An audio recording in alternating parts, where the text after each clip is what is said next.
Good morning. Today we cover the best practices of holding a kickoff meeting for SOX 404. So we're going to include 8 items here. And the purpose of this is to get alignment with your auditors and management. We want to proactively discuss the following topics: communication frequency and channel, expected changes in testing procedures, update of control changes, areas of enhanced focus, timelines and deadlines, audit committee involvement, understanding source data for testing, expectations with clients and auditors, including IT audit. I recently got an urgent call from one of our longtime clients. The sign-off date had just been delayed at the last minute. Why? It turns out that the external auditors were testing transactions in Q4 and they weren't able to find enough samples related to Q4 and had to expand the testing to include the whole year. The client was really upset because the auditors were doing additional testing that our client was not used to, and they were then blaming the auditors for doing extra work, and the auditors were saying, look, it's not our fault, we couldn't get the right sample sizes. The files were stored off-site and had to be retrieved, which delayed the whole audit sign-off process. And that's a total pain for everybody. So how can we avoid these last-minute mad dashes to the filing deadline? Have a thoughtful kickoff meeting at the beginning of each year.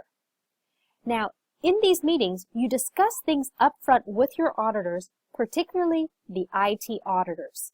That's where we find a lot of disconnect because the audit firms have 2 separate teams, one for the audit side and one for the IT side. And oftentimes, the finance side is very much aligned with the finance team because they're working with each other so closely and so often.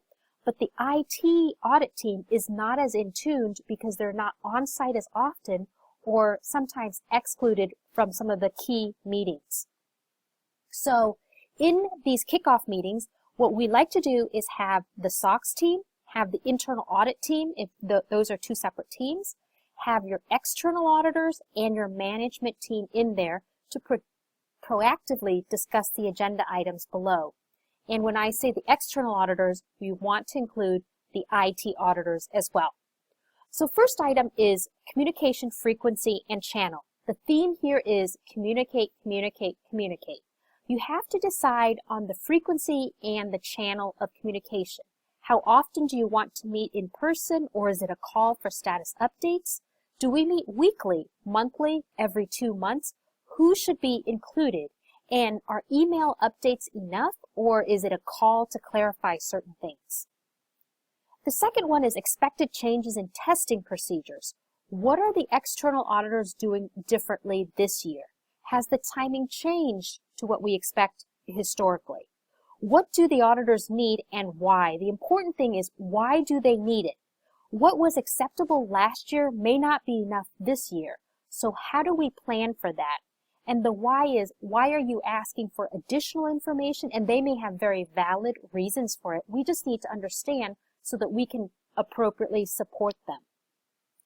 We also want to talk about updates in any control language.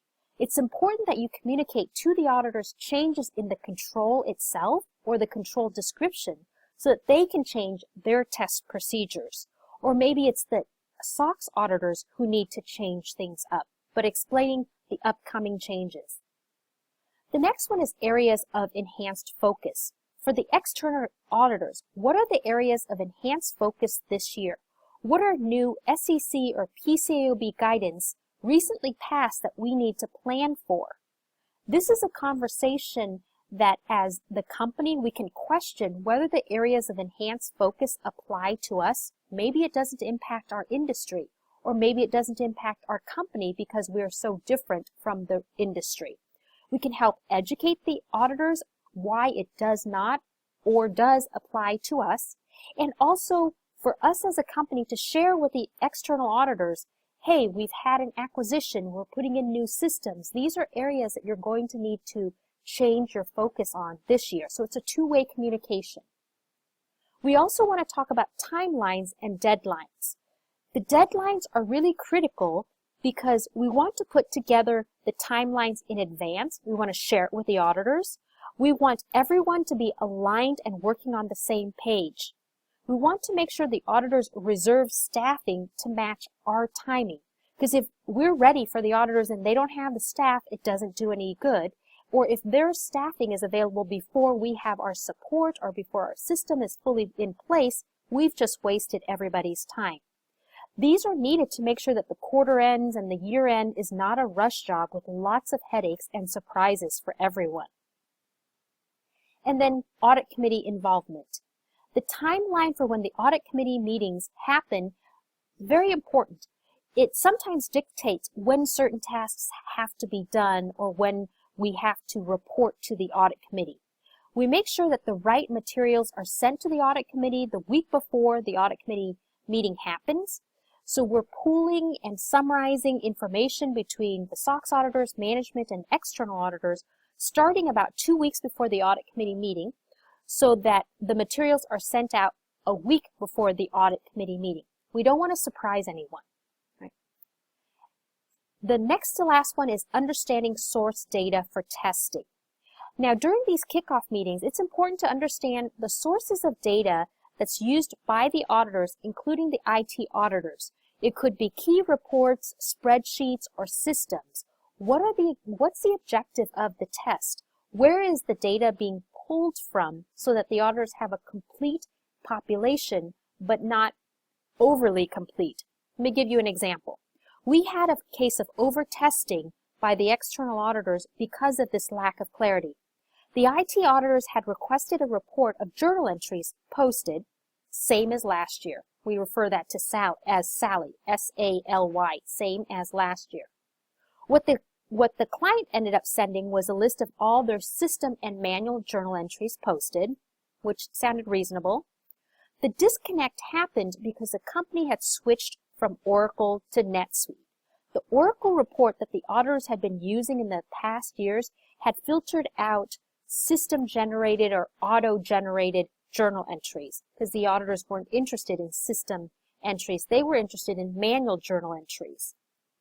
And so this year, when the auditors got this full list of all these journal entries, they selected all these samples that didn't meet their criteria, and they had to retest and reselect other samples to narrow it down.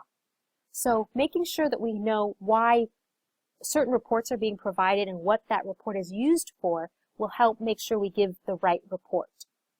And then lastly, expectations between the company and auditors. This is where, as with any relationships, setting clear expectations up front can save a lot of headaches. When we send the auditors PBCs, or prepared by client information request, when can we expect a response? What is the turnaround time? When can we as management commit to giving the auditors what they've requested? 2 days, 5 days, a week, 2 weeks?